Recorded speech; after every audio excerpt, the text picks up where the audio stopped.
নমস্কার বন্ধুরা, সোমা কিচেনে আপনাদের সবাইকে স্বাগত। আজকে আবারও একটা নতুন রেসিপি নিয়ে আপনাদের সামনে চলে এসেছি। আজকে আমি বানিয়ে দেখাবো গোলাপ জামুন। তো গোলাপ জামুনটা আমি কি করে বানাই প্রথম থেকে শেষ পর্যন্ত দেখার অনুরোধ রইল। আর যদি ভালো লাগে তাহলে অবশ্যই লাইক, শেয়ার, কমেন্ট এবং সাবস্ক্রাইব করে আমার পাশে থাকবেন। তবে চলুন বেশি কথা না বাড়িয়ে রেসিপিটা দেখে নিই। আমি এখানে গোলাপ জামুন বানানোর জন্য বাড়িতে থাকা উপকরণ দিয়েই বানাবো। তো কত সহজভাবে বানিয়ে দেখাবো সেটাই আজকে দেখে নেওয়ার পালা। তো স্কিপ না করে ভিডিওটা দেখতে থাকবেন। স্কিপ করে গেলে কিন্তু মাঝখানে বুঝতে পারবেন না যে কি থেকে কি হলো। প্রথম থেকেই দেখতে থাকুন। গোলাপ জামুনটা বানানোর জন্য এখানে আমি 1 কাপ দুধ নিয়েছি, এমনি নর্মাল টেম্পারেচারে রাখা এমনি 1 কাপ দুধ নিয়েছি। আর এখানে নিয়েছি পাউডার দুধ, এখানে নিয়েছি সুজি। এই তিনটা মেন উপকরণ, এই তিনটা দিয়েই আমি গোলাপ জামুনটা বানিয়ে দেখাবো। তাহলে ভিডিওটা স্কিপ না করে প্রথম থেকে শেষ পর্যন্ত দেখতে থাকুন। আমরা গোলাপ জামুন বানানোর জন্য বাজার থেকে খোয়া কিনে সেটাকে আমরা তার সঙ্গে কিছু মিক্স করে গোলাপ জামুনটা বানাই। আজকে আমি বাড়িতে থাকা দুধ দিয়েই সে খোয়াটা তৈরি করে নেব। আমি এখানে একটা প্যান নিয়েছি, প্যানের মধ্যে আমি 1 কাপ দুধ দিয়ে দেব। আমি কিন্তু এখনো গ্যাসটা চালু করিনি। এখানে আমি গ্যাসটা চালু করার আগেই সব উপকরণগুলো ভালো করে মিক্স করে নেব। আর এখানে দিয়ে দেব 2 চামচের মতন সুজি।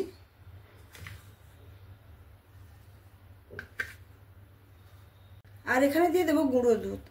1 কাপ দুধ নিয়েছি, তো 1 কাপ গুঁড়ো দুধ দেব।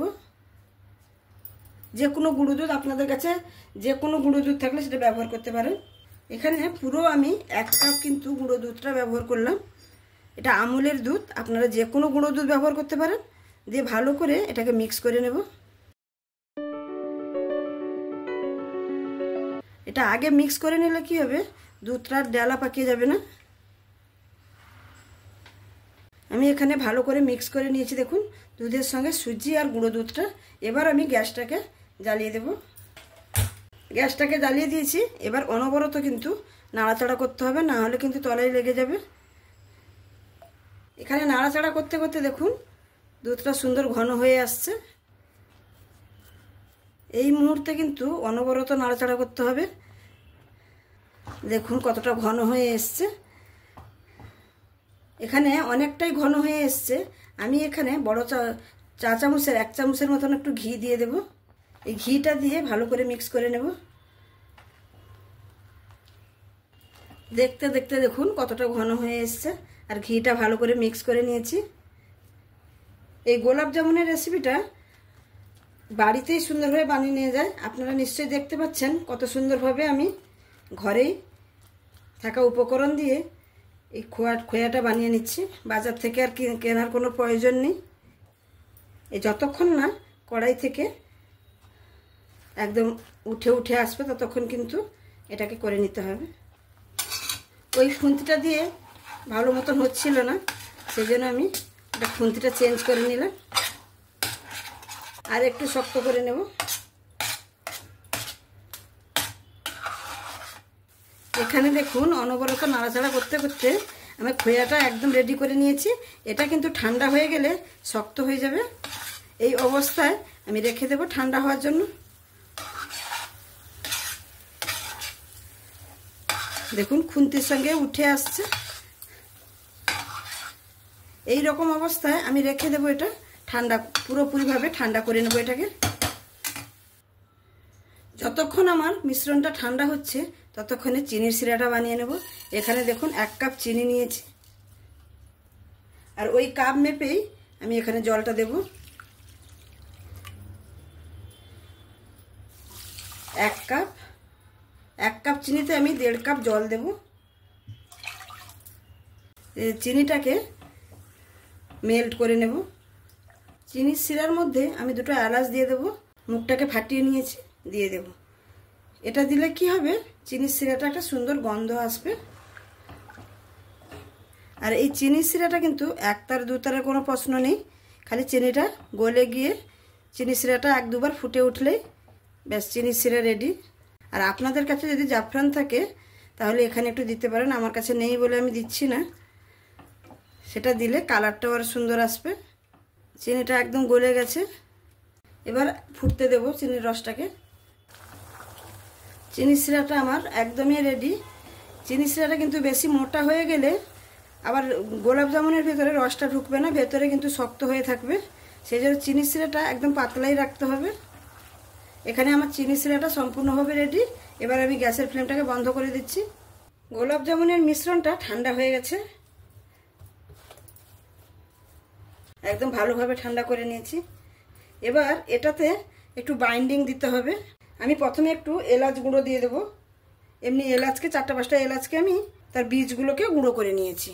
আর দেব এখানে আপনারা ময়দাও দিতে পারেন বাইন্ডিংয়ের জন্য, আর অ্যারারুটও ব্যবহার করতে পারেন, আর এমনি যে কোনো আটাও ব্যবহার করে, এমনি নর্মাল যে আটা সেটাও ব্যবহার করতে হয়। কিন্তু আমি এখানে 2 চামচের মতন কর্নফ্লাওয়ার নিয়েছি। এই কর্নফ্লাওয়ারটা দিয়ে দেবো, দিয়ে ভালো করে মিক্স করে নেব। ভালো করে মাখিয়ে নিয়েছি। এর সঙ্গে সামান্য পরিমাণে আমি একটু 1/2 চামচের মতন একটু বেকিং পাউডার দিয়ে দেব, যেটা আমরা কেক তৈরিতে ব্যবহার করি, সেই বেকিং পাউডার সেটাই ব্যবহার করলাম। আর আপনাদের কাছে যদি বেকিং পাউডার না থাকে তাহলে বেকিং সোডাও ব্যবহার করতে পারেন। দিয়ে ভালো করে মাখিয়ে নেব এটাকে এরকম হাত দিয়ে ঠেসে ঠেসে এরকম করে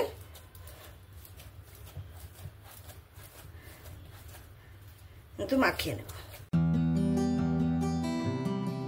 যতটা সুন্দর করে মাখানো হবে মিষ্টিটা কিন্তু ততটাই সুন্দর হবে। এই মাখাতে মাখাতে দেখুন একটু নরম হয়ে যাচ্ছে, কিন্তু এটা মাখাতে মাখাতে একদম হাত থেকে কিন্তু ছেড়ে যাবে।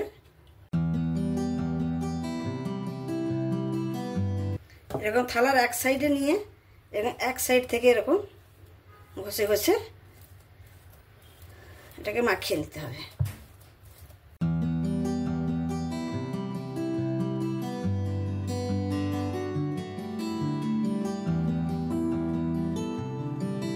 প্রায় এখানে আমি 10 মিনিট ধরে ভালো করে ঠেসে নিয়েছি।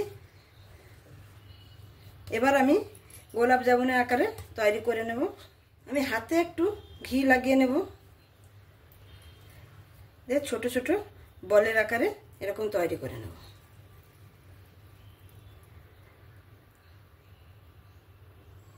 আমি একদম ছোট ছোট বানাবো, দেখুন এরকমভাবে আমি বানাবো। এটা কিন্তু তেলে যখন ভাজা হবে বড় হয়ে যাবে।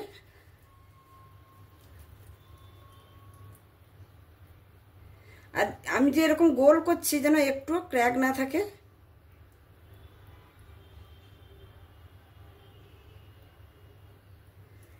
দেখুন সুন্দরভাবে এরকম গোল করে নেব।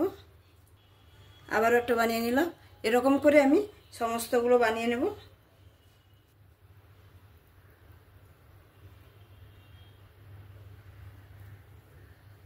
আমার সবগুলো বানানো হয়ে গেল। দেখুন 1 কাপ গুঁড়ো দুধেতে কতগুলো মিষ্টি হয়েছে।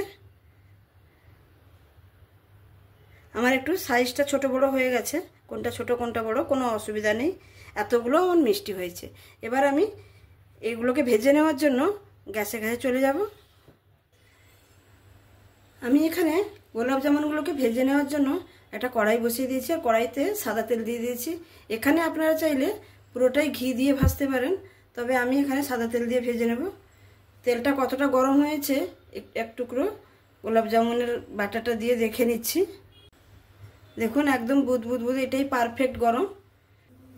তেলটা আমার হালকা গরম হয়ে গেছে। এবার আমি একটা গোলাপ জামুন ছেড়ে দেখে নেব।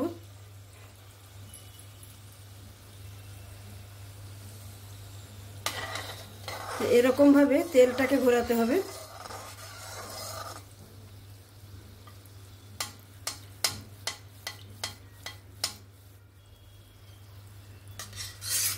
দেখুন সুন্দরভাবে হয়েছে। এবার আমি সমস্ত গোলাপ জামুনগুলো এরকমভাবে ছেড়ে দেব।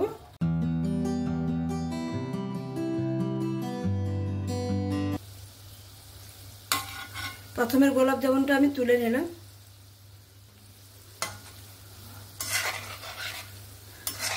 গ্যাসকে একদম স্লোতে রেখে এরকমভাবে ভেজে নিতে হবে একটু টাইম দিয়ে। আর এরকম মাঝখানে মাঝখানে চালালে চারিদিকে সুন্দর লালটা হবে। আমার একটাও গোলাপ জামুন কিন্তু ফেটেও যায়নি, কিছু হয়নি, সুন্দর একদম লাল লাল করে একদম ভেজে নেব। গোলাপ জামুনগুলো সুন্দরভাবে ভাজা হয়ে গেছে। এখানে প্রায় 4 থেকে 5 মিনিট ধরে আমি ভেজে নিয়েছি। এরকম আঁচটা কম করে ভাজলে কি হবে, ভেতর থেকে সুন্দরভাবে ভাজাটা হবে। দেখুন কত সুন্দর কালার এসছে। এবার আমি তুলে নেব।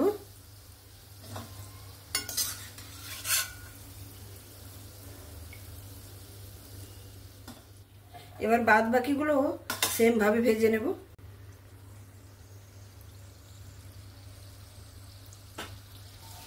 সবগুলো দিয়ে দিয়েছি।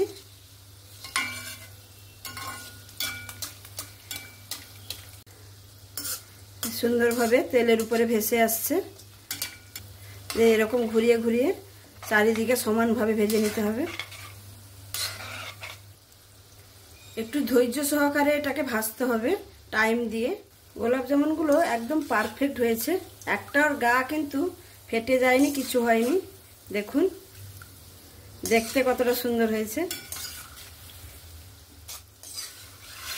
এই ব্যাচটাও আমার ভাজা হয়ে গেল, আমি তুলে নেব। সমস্ত গোলাপ জামুনগুলো ভাজা হয়ে গেছে। এগুলোকে একটু ঠান্ডা হতে দেব, তারপরে চিনি সিরাতে দেব।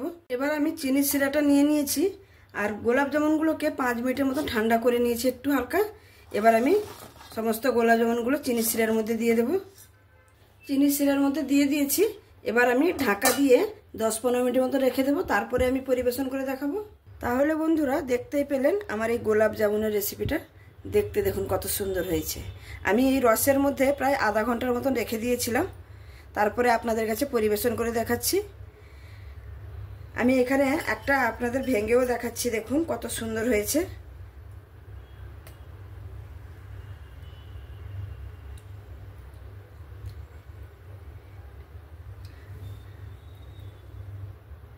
কতটা নরম হয়েছে দেখুন। দেখুন গোলাপ জামুনের ভেতরটা কত সুন্দর হয়েছে। দেখুন সুন্দরভাবে রস ঢুকেছে ভেতর পর্যন্ত। একদম একদম দোকানের গোলাপ জামুনের মতন হয়েছে একদম। তাহলে আমার এই রেসিপিটা আপনাদের যদি ভালো লেগে থাকে তাহলে অবশ্যই লাইক, শেয়ার, কমেন্ট এবং সাবস্ক্রাইব করে আমার পাশে থাকবেন। আর যে সকল বন্ধুরা অলরেডি সাবস্ক্রাইব করে আমার পাশে আছেন তাদেরকে অসংখ্য ধন্যবাদ। আর যারা এখনও সাবস্ক্রাইব করছেন না, প্লিজ বন্ধুরা সাবস্ক্রাইব করে পাশে থাকুন, তাহলে আরও নতুন নতুন রেসিপি আপনাদের সামনে নিয়ে আসতে পারবো। তাহলে আজকে এখানেই শেষ করছি। আবার দেখা হবে অন্য কোনো দিন অন্য কোনো রেসিপির সঙ্গে। সবাই ভালো থাকবেন, সুস্থ থাকবেন, সাবধানে থাকবেন। ধন্যবাদ।